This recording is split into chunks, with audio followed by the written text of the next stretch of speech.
These interviews are geared to better understand how the government is operating and better educating the citizenry as to what the government has planned for them, and with a level of openness and transparency to explain some of the issues, views shared by others out there in the country and in the diaspora, just for clarity. Dr. Jagdeo, thank you for this opportunity You're once welcome. again. And getting straight into it as people would expect of us. Um, there is much to be said on the ground about a number of different things that we will cover this afternoon. Sure. But I want to go head on into the Amelia Falls project. Okay, so what in particular would you like to Well, hear about Amelia's? the Amelia Falls project has been one that has been set up in the past by the PPP to alleviate energy woes in Guyana. Yeah. That was brought down in the past, again, by the previous government, who is now in opposition. We see that a number of projects have been held back by now opposition, and we see the loss of benefit to Guyanese. Sure. Like, I get the drift. fortunately, Marriott went through, and we see the good use of Marriott now. So Once again, an attempt is being made to bring down the Marriott. Suggestions are being made that Chinese companies are getting all of these projects, the Amelia Okay. Falls likewise. So Sure. please explain, what is the government's position on that, and why is it still viable for Guyanese? So we believe in total transparency surrounding this project. We have had maybe 10,000 pages of extensive studies done on this project. The hydrology risks, the economic model, the environmental impact, design standards, and these were all led by one of the biggest companies in the world, the Blackstone, a subsidiary of the Blackstone Group, which, and you know, Blackstone is a major American company. That company, after doing all of these studies, committed to building the project and selling power to the government of Guyana. There was a lot of discussions in the public domain by the newspapers, particularly Kaichou News, and then the opposition, claiming that the project was not good for Guyana. They argued that the project would entail borrowing $2 billion US dollars, including when people like Clive Thomas and others, $2 billion US dollars. The fact of the matter is that it was zero debt. There was a contingent liability where we had to guarantee paying for the power, but no debt on the project itself. That was a lie number one. Lie number two was that the cost of power will increase. The fact of the matter is that we are selling power at 30 US cents per kilowatt hour, close to maybe 60 Guyana dollars per kilowatt hour. We were going to buy power at that time from the Blackstone or the Site Global at about 10 cents per kilowatt hour, 1/3 of the price that we were selling power at to the people of this country, that is GPL selling power to. The fact that we could have sold the power at 15 cents per kilowatt hour and cut the price by 50% had that project gone through. That was line number two. If you read the newspapers, you will see it, Kaichou News and the others. Three, that there would be a hydrology risk, that we'd have drought or the river will run dry and we wouldn't, the project will be stranded. That is why they're building a massive reservoir. So you store water in the reservoir. So when we have like a dry season, or so when the volume of water doesn't come, you have enough water in the reservoir to continue generating power. And that is why the model, the financial model and the feasibility study was done only on the 72% use of the capacity of the power plant. So it catered for periods of like with less rainfall, etc. Now, clearly this is a risk anywhere in the world. If rain stopped falling for 5 years in the future, you wouldn't have any power. But the hydrology risk was built into the model.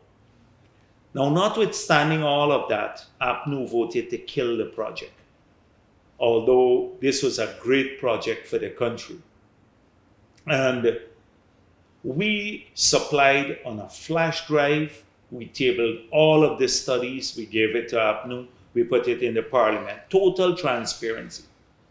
When the government came into office, they asked the Norwegians to fund a study about what a mile fall. And the study that the Norwegians did showed that a mileless fall is the best way of moving forward. I'm just giving you the history because we have had a long history. So we made it clear in opposition that we're returning to this project. You cannot have, there is no other big source of renewable energy. Everyone wants, all these NGOs in Guyana say we mustn't develop gas, we mustn't use fossil fuel, you have to have renewable energy. Well, this is the biggest renewable energy project in the country, the biggest renewable energy project. No other bigger project than this. But apart from that, we went out to tender recently, and the price came in not at 10 cents anymore per kilowatt hour, just over 10 cents, as was the case with Site Global, but now at 7.7 cents per kilowatt hour.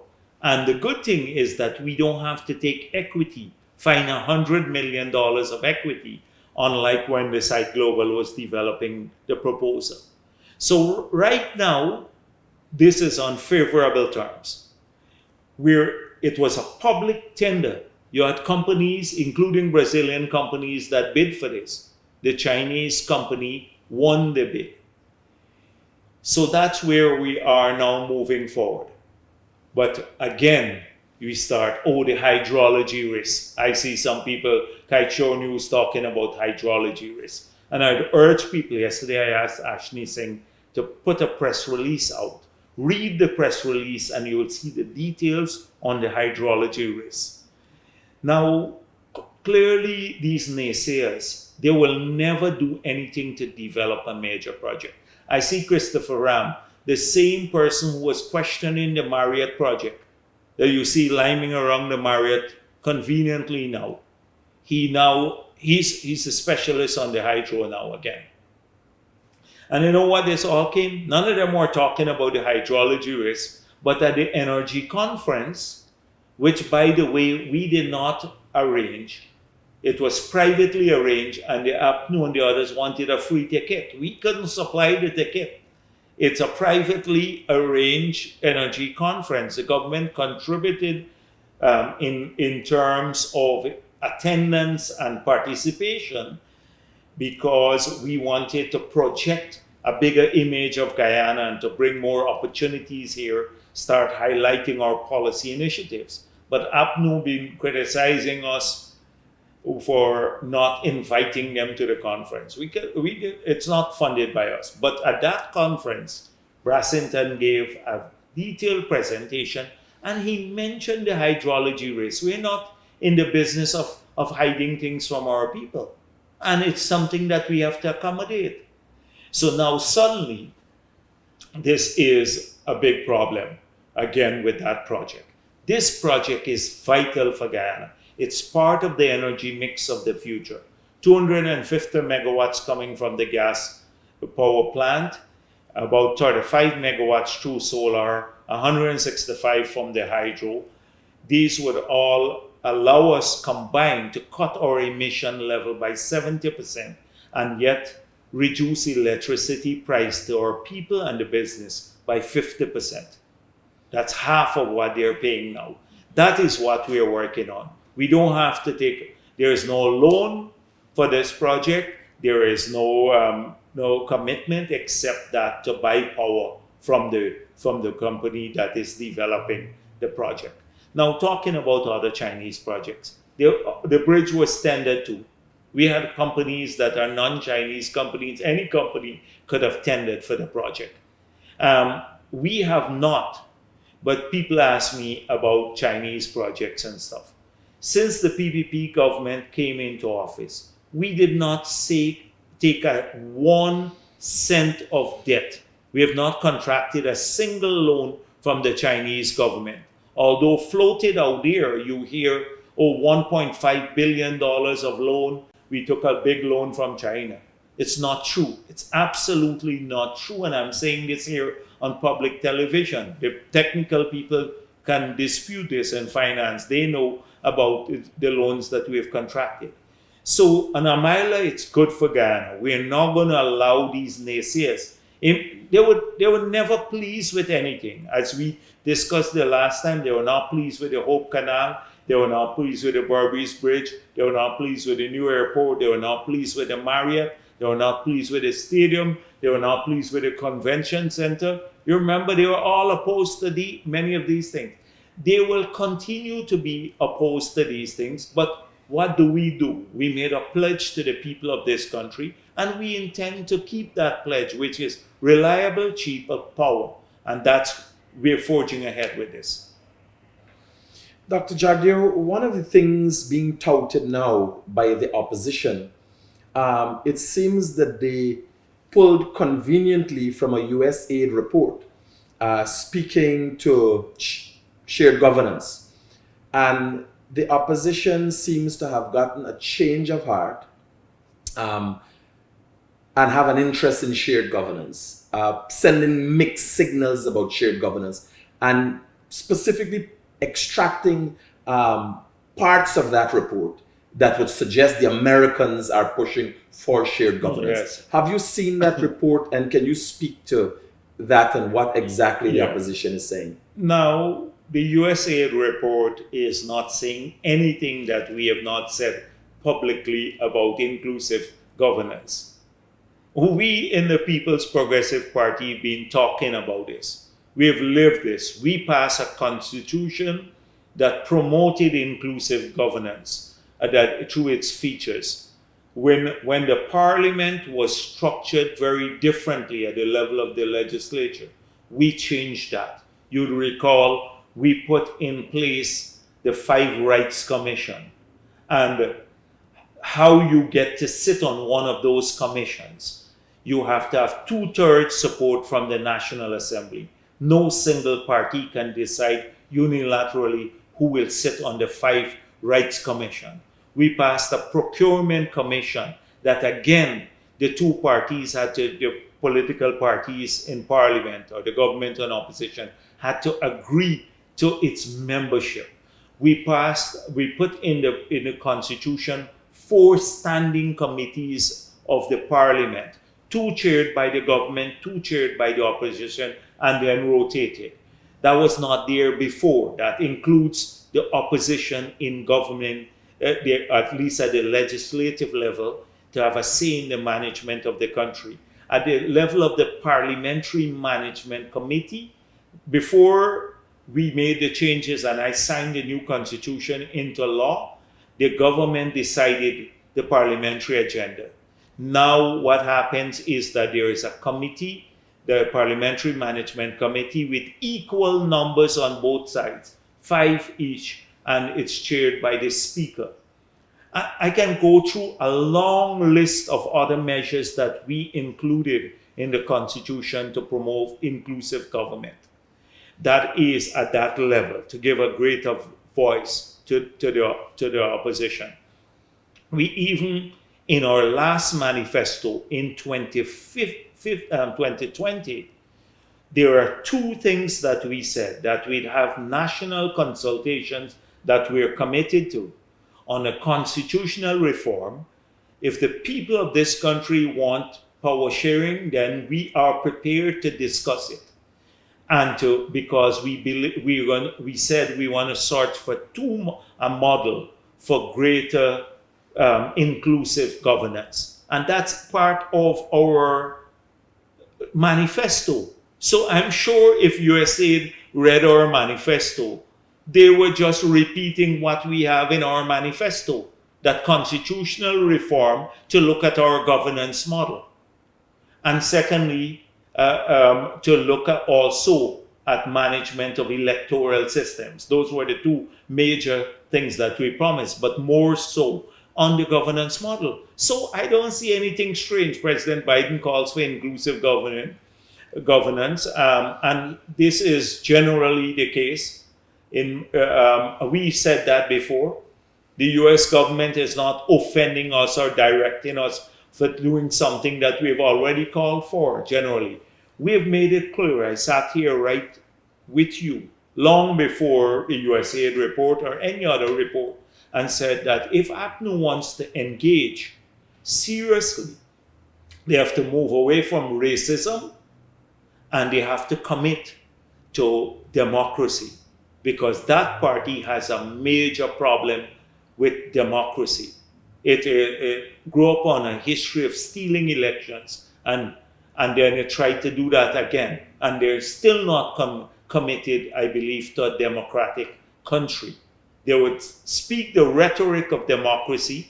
Today's newspaper, I looked at it, and a former AFC member, a senior member from Essequibo, pointed out how the AFC was duped, and that said that the PNC never had any commitment in the coalition to democracy, how they were sidelined, and that they were willingly sidelined because the leaders of the AFC were in bed and were looking at mainly their own perks, bangles and all kinds of properties and stuff like that. That was what. There is no commitment to democracy, and they're still very racist.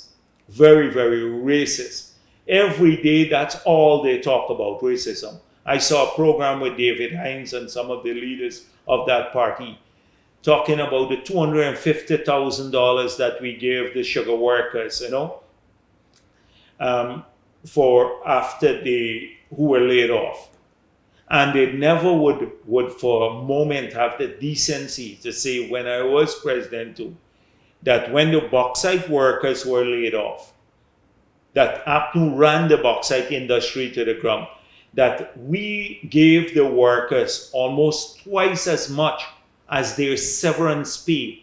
But the collective bargaining agreement determined that they should get. They never would say that. They would complain about that. These were the same people boasting that public servants got 75% increase since they came into office. And the sugar workers in the 5 years who were toiling in the fields got zero in every one of those 5 years. Not a single salary increase in 5 years. It's jaundice. How could you sit there? They look at per capita every year. We probably give about over 100,000 to every man, woman, and child living in region 10 just for electricity subsidy, which no other part of this country gets. And that has happened in the last 25 years. But they would not look at that. It's always about racism. And when Indo-Guyanese or Amerindian are involved, a racist party at the core. So talk about inclusivity and inclusive government. You can't include in government people who are not committed to a national movement for all of our people, to which we are committed and our policies reflect that. And secondly, who don't believe in democracy. So this all is rhetorical call about inclusive government. And I noticed the people who, in any case, the USAID report, apart from reflecting what we said, what we've been saying all along, spoke with 22 civil society organizations. And you know what would happen. The McCormacks and the others will give their jaundiced view of the PPP again. So that is where when they interview these so-called civil society organizations, but many of them are aligned to APNU, they will come up with these views. We are committed to a free, inclusive country, and so we have no problem with that call. Dr. Jagdeo, I made note here of a sentiment being expressed. But by the way, the same, you said conveniently, the USAID report, conveniently they forgot the part that talk about the attempt to steal the election by APNU in the 2020 elections, and that this is a legitimate government. They forgot to speak about that or highlight that bit. In the same report? In the same report. In the same report. Conveniently. So today, a press conference held by the comrade leader of the PNCR, they were echoing sentiments which are not of, at least not from my experience of the PNCR, people-centered economic philosophy. Can you give your take on this? Can you just do something for me? And I want all of the APNU supporters out there to do one thing for me. Check the 2015 manifesto of the PNC. They said in the first 100 days they would double old age pension. What happened? They took away the water subsidy from the pensioners in this country. Water subsidy. They didn't double it by any standard. We said we will double old age pension in the 5 years period. We've already increased in the first 2 years the pension by 40%. And we plan to double it before we contest the next election again. We believe in our promise. How could you be people-centered and take away the $10,000 grant that the school children had? Now it's $25,000. It was zero when APNU came into office, $25,000 per school child, in public and private sector. How could you be people-centered and increase all nearly 200 taxes and fees, from VAT on data, on electricity, on water, on basic medicines? This is unbelievable. The people-centered party that he's talking about.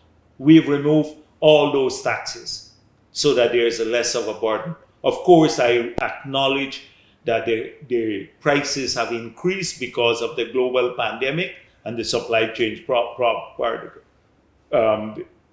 that we have. But people, it shows the intention of the government. So how could you be people? Now he wants to remove income tax. And I saw people-centered economic philosophy. That's not an economic philosophy that he's talking about.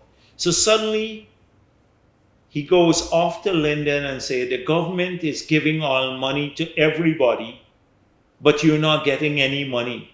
We have not spent a cent of the oil money as yet. We just passed a budget in which some of the oil resources will come to the budget.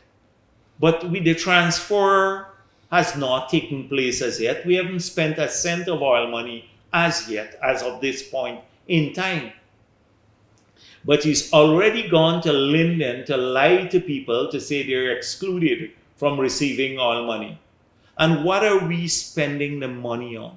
We can't eat up every cent. So he doesn't have an economic philosophy. Read the statement carefully that he made today. He doesn't talk about creating wealth, expanding the economy, generating employment. He talks about welfare all the time. Share out all the money we have. So what happens when the oil goes? And now in the era of climate change and net zero, it could go faster than normal. What happens? Not a single word about economic expansion, building infrastructure, economic policies, creating a diversified economy. generating wealth for people at every levels in our society. All he says, oh, I want, if the government in waiting, well, he'll grow old waiting. He'll grow very old waiting because they're not getting, with that nonsense, they can't get back into power with the bilge that he was talking about. Today, he says, oh, I want to remove income tax. So how are we going to fund all of these activities? We still run a fiscal deficit. We have to borrow to spend now, up to now. We still run a fiscal deficit, although we got out of the big burdensome debt that they had left us with when we just assumed office. Clearly, Norton doesn't understand anything about economics. He's saying the things that people want to hear. Oh, I don't have to pay taxes, and they're happy about that. And it sounds good politically. But you don't run a country like that. If you hand over a country, you saw what happened. They didn't do anything, not on power, not on anything. Expand the infrastructure, the economy. 30,000, 40,000 people lost their jobs even before the pandemic on the avenue. This is, if you hand the country to them, we run down, we become poorer than most countries in the hemisphere after 5 years. And spend every single cent without any regard to future planning or thinking long term about expanding welfare in the long run and expanding health, economic well-being. Dr. Jagdeo, one of the questions that are in people's mind, and just steering away a little bit from the opposition, because at times listening to them and their issues can become intoxicating and even confusing. But in more holding this government accountable, the PPP administration of the past spent a huge sum of money on creating a packaging plant at Enmore. It's since now gone into a public-private arrangement that sees taxpayers' money being put towards an arrangement with a private company. Can you explain to the Guyanese citizens, the citizenry, as to what is the logic behind that, and how can we feel secure that the government has made a right decision on the people's behalf? Yes, so this is an important issue. I've seen a lot of newspaper articles about this matter. And so a year ago, we made a commitment to the sugar workers that we will reopen the estates. We could not reopen Wales because they had sold out the equipment, dismantled the factory. When you say they, you mean the previous administration. Yes. They unilaterally shut down these estates, sent home 7,000 people without regard for their future, and didn't even want to pay them their severance. So at Wales, we had to go estate by estate. At Wales, we said we are going to ensure that when we looked at the two sites, basically, Berbice and the north of the bridge and Wales, we studied two sites that for the gas power plant and the facilities surrounding that. We opted for Wales for a number of reasons. I'm not going to go through all the reasons, but it was economically more feasible to do that. So we said if we develop Wales with the power plant, a protein, maybe using the gas for industrialization in that area. So it's only the first 50 million cubic that we'd have to use, we'd get in the first wave of the project that will generate power and probably do maybe a protein plant, maybe basalt fiber, small fertilizer plant. But we have 80 million cubic more coming per day. That's cubic feet of gas. So that could facilitate an industrialization in that whole area. With the next shore-based facility um, being on the other side of the river that Exxon is deciding now, that will generate thousands of jobs. This facility at Wales, with the development and the support services, will generate thousands of jobs. So we can observe a lot of the unemployment in West Coast in these facilities, the industrialization of the West Bank. So we couldn't go back to reopen the sugar estate, but we made alternate use for the land. Just to make sure I have you clear, Dr. Jagdeo, and it is very clear for the layman, because the opposition from time to time takes information, and not only the opposition, members of society take the information and distort the facts. Now, in the PPP's manifesto, there was a promise to open the sugar estates. Yes. In assessing the sugar estates, the PPP or this government realized that certain things could not have been done as promised. Yes. But things are being put in place to ensure that jobs are created. Yes. So I'm coming to that because we believe in studying things, making the economically rational decisions. It must be reasoned. And that's what I'm going through with you, like at Wales. So it was almost impossible. The factory had been dismantled. So we are making plans now to generate employment on Wales that can absorb not just the displaced sugar workers, but tens of thousands of people. And with the bridge being built and the 12 lanes from the East Coast and Georgetown going to connect with the bridge and the East Bank, that will generate a lot of employment in both banks, sides of the river, in regions 4 and 3, the thousands of new jobs. So we went to Enmore. Enmore, all the lands had been practically, the fields were left without cultivation. And so what was operational at Enmore was the packaging plant. And they used to bring the sugar from Berbice now because we're not producing sugar in Demerara anymore. And you bring it from Berbice to be packaged here, some of the sugar. Some was being packaged at Blairmont.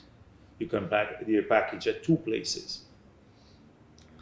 So we had about 200 persons working in the packaging plant.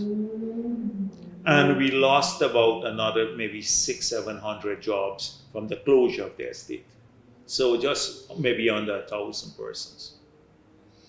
So we're thinking, how is it? We did a survey, we asked people. People said, we're not particularly wedded to sugar, but we need employment. We met with a lot of the sugar workers. So we are now working on several facilities now. So first of all, starting very soon, there is another, we've allocated about a 10-acre plot for development here that will generate between 5 to 700 jobs maybe in the Enmore area, and the area close to the estate. That's just land. Then this opportunity, so before that, so what we decided last year, that since it's costly to move the sugar down and then package, double handling, that we should move this packaging plant, that's the equipment within the shell, to Albion and build a facility at Albion, since most of our sugar is being produced at Albion and we're reopening Rose Hall. So we're thinking about reopening Rose Hall, but that was the decision that was made, to move the packaging plant out of Enmore into Albion. So now that process is ongoing. There are 2 lines that we use now. So one line would be added to the packaging line at Blairmont, and another would go to Albion, and we will probably expand the packaging at Albion. So that will leave now the shell that we built at Enmore empty. So the arrangement is that we lease this, but in exchange you have the jobs maintained, and they ultimately go up to maybe 800-900 persons employed there, and at a high-end machining skills for the oil and gas industry. So that can take care of a lot of the employment from displaced sugar workers, but from others in the area, between just these two facilities at Enmore. Thirdly, in the budget, we have money to build an industrial estate at the back of the Fowles area, Enmore Fowles area, that could accommodate people all the way from Buxton, maybe Shras Bay, Enterprise, who were displaced from the sugar industry, because it's not just people from Enmore who were displaced. So these three initiatives alone will generate, we believe, close to 4,000 jobs on the East Coast. And East Coast, also on the East Coast, many people come to Georgetown and there are more opportunities here. So that is what we intended to do at Enmore to generate employment, a studied look. We reopened Wales to Rose Hall to some extent. Well, Blaymont was functioning. We plan to upgrade Blaymont. At Skeldon, we are looking at diversifying. So we have had several proposals now to do electricity from the cogeneration.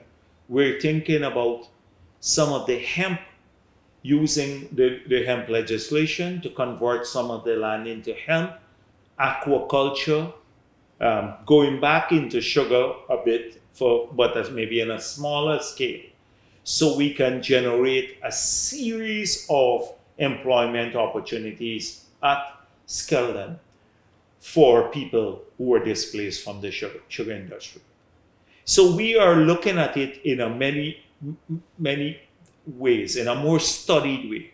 We're discussing about strengthening management. So imagine APNU has this concern for sugar workers and sugar assets now, and all of these naysayers. When APNU took all of Gaisuko's assets, and then left all the liabilities in Gaisuko and transferred all the assets to NISIL. And then NISIL started giving out, all the Wales land were given out. The properties, those houses at Wales were given out to people. In Enmore, all the managers' houses and stuff are leased out. You find out from who? Many of them cronies of APNU. You should go through the list.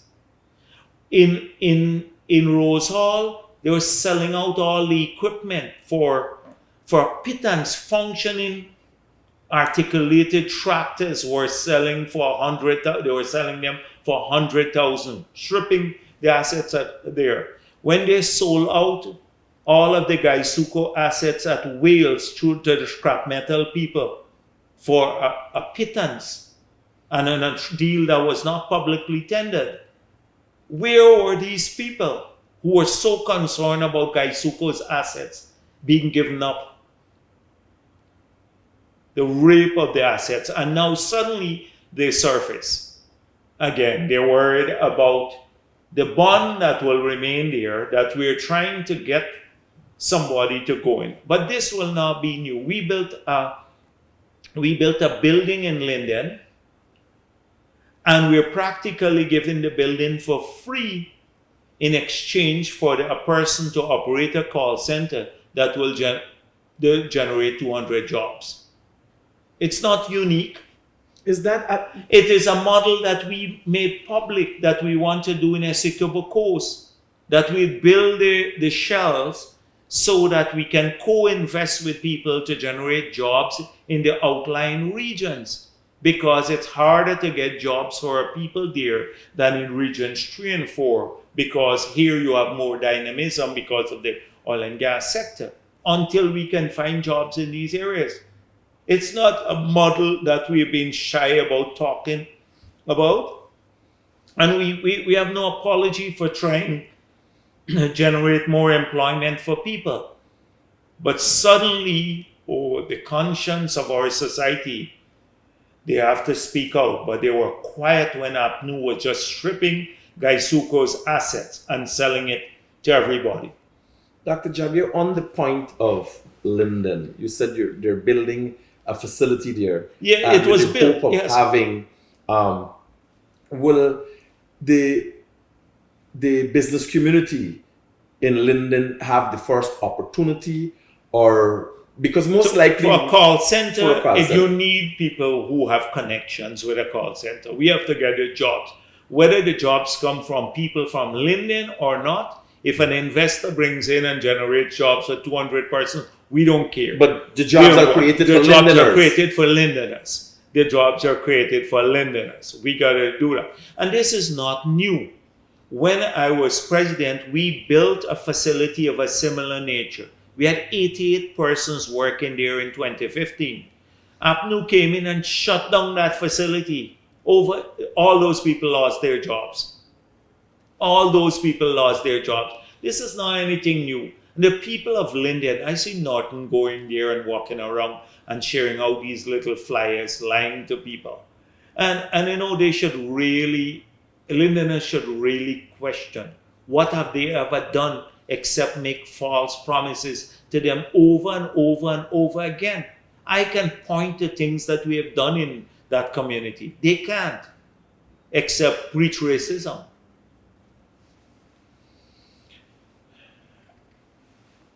I think I have covered most of the concerns that have been brought to my attention by citizens. And because of our constant interaction, Dr. Jagdeo, I must tell you, a lot of my questions also come from a wide cross section of opposition supporters Yes. who have, to some extent, become,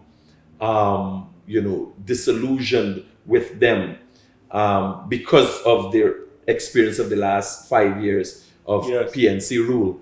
And those people constantly want to be reassured. How will they be taken care of? They're not adequately represented by the opposition because of their modus operandi. Can you, in us closing, reach out again and let the opposition supporters know what to expect from a One Guyana government? Well, whether the opposition represents them or not, this is a government for all the people. And in our planning process, in our allocation of funds, the children of Guyana are important to us. All of our people, every single one, regardless of who they voted for. So they can rest assured that they will not be excluded from the planning process nor the allocations to ensure that they receive equal benefits as every other Guyanese. They are part of this future that will be good for all of our people. And so for me, I can understand maybe people are feeling insecure because of what they've heard. And so we need to reassure them all the time. But they can have access to us and they have to understand that we probably care more in a real way about their concerns than they would ever get from APNU.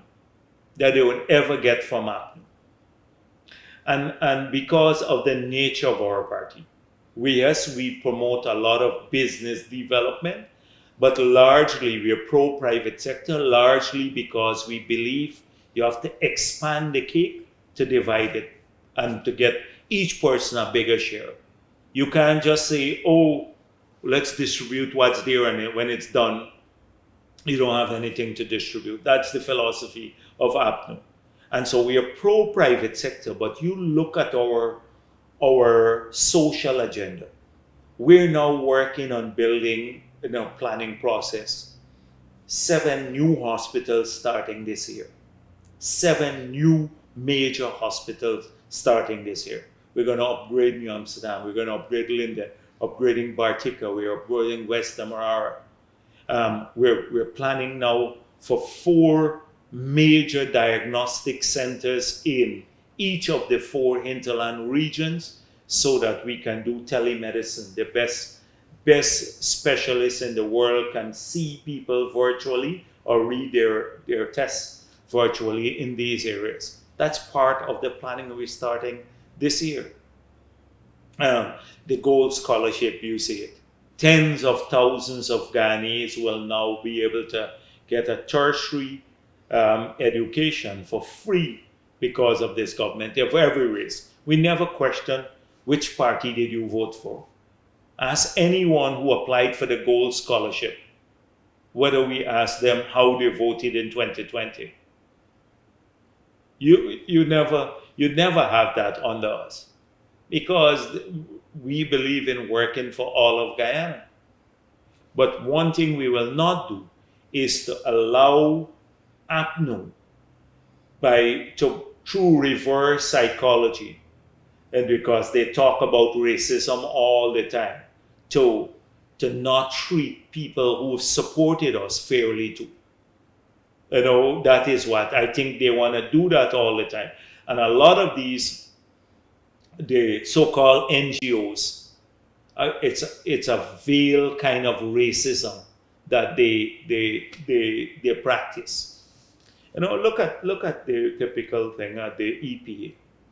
Now, the guy who heads the EPA, never a member of the PPP. I know the PPP members. He's a professional who practically spent all his life in the EPA. But he is not trusted. Vincent Alexander, who is an executive member of the AFC, went through a sham process and got the job there.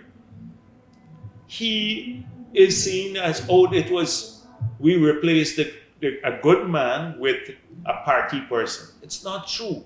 Is it because he's Indian, he can't be objective, or he has to be PPP? It's not PPP. I see that all the time, and then Vincent Adams lies through his teeth. Like he said, Exxon promised him 2.5 billion. They took him up the mountain and whisper in his ears the 2.5 billion, because if they did that, and I'm glad if he could come up with that they actually did that, because then we can say to them, you have to build on the 2.5 billion. But you must have some documents, and he signed off the LISA 2 permit and didn't put that in. When we sign off on the Payara permit, we added 4 things that he didn't have. We put in a tax, a no flaring policy, and a tax on emissions. Secondly, we got them to commit to a cradle-to-grave management of waste. Thirdly, we improved the standard for spill management. And fourthly, we ensured that water had to be treated, wastewater, to international standard before being discharged. All of those are improvements. He gave away basically the baby and everything else out the window to Exxon with those 2 permits that he approved. Now he says, they had promised him. Why did he put it in the environmental permit? We don't have any records of that. But he lies, and then he gets the front page of a newspaper that takes this lie as gospel. And then we have to spend valuable time rebutting a lie. Every day it saps the energy when Ashley saying now has to go and respond to lies all the time by a bunch of people who have nothing to do every day but except complain. Dr. Jagdeo, since we're on ExxonMobil, a question might have slipped me.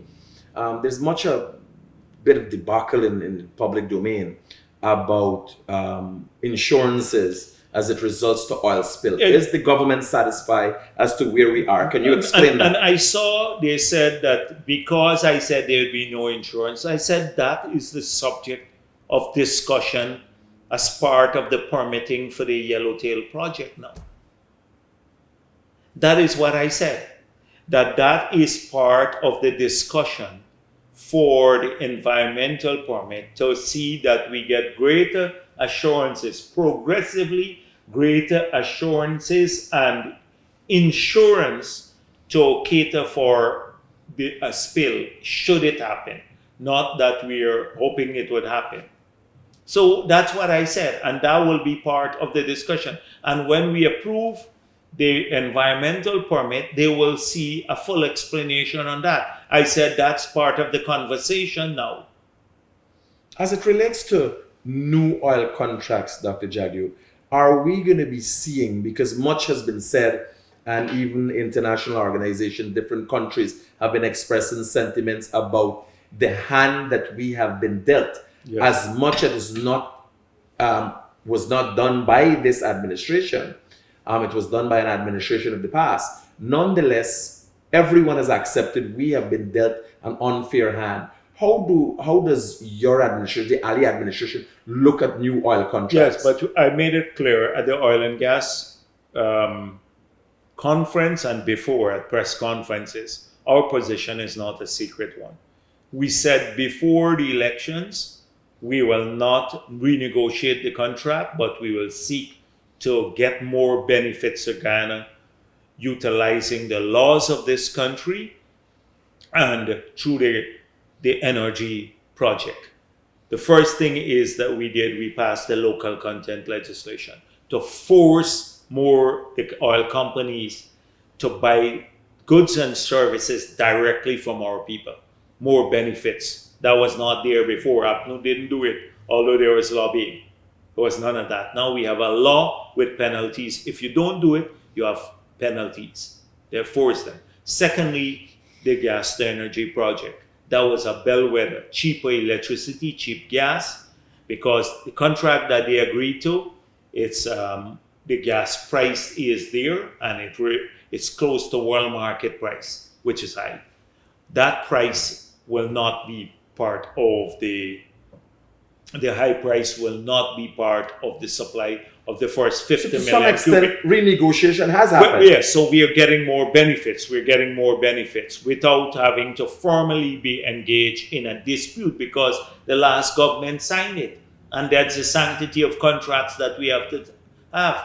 And so it is such a disgusting thing to see Patterson say they now support renegotiation. And as I said before, in the contract, the local office for Exxon was the law office of Nigel Hughes, who was at that time the chairman of, I think, their party, AFC, and his wife was a member of the cabinet. And then the other person who signed the contract was Trotman. He was a executive member of the AFC. Now, for Patterson to now come and say they support renegotiation, they were the ones who rushed, contrary to advice, into signing the contract immediately. That and they support they don't agree with the 2%. They were the ones who signed on to that. So it's all very convenient. One thing about us, we're not convenient. We could have easily said before the elections, because it's very, fashionable to say, oh, we'll renegotiate the contract. If we win power, we'll renegotiate the contract and we'll get more for Ghanaians and get people support you. We knew we were going to win the elections. We took a position that where we'd have some credibility and integrity. We said we will not renegotiate, but this is how we'll go. We also said in opposition, and we put it in our manifesto, that no future contract or no future company will benefit from the same conditions. So I said that to Exxon. If Exxon were to develop the Kaichoro Kanchi blocks, they will not get the same PSA that they got under the Stabroek block. It will be totally different. And I outlined at the press conference, not the press conference, but the energy conference, the principles that we use in crafting the new PSA. That's one. So if CGX were to come now along and go to that, they would have faced a different environment, totally different position. Dr. Jagdeo, I know you're busy and you've taken time out from your busy schedule and moving this country forward to do this interview. I want to thank you and your government for the transparency and the ability to, bring in layman terms, facts to the Guyanese citizenry. Yeah. And I'm hoping we can do this Yeah, as sure. usual, just to have the Guyanese citizen understand Yeah, sure. what and where Guyana is going and when. Yeah, sure. Viewers, thank you.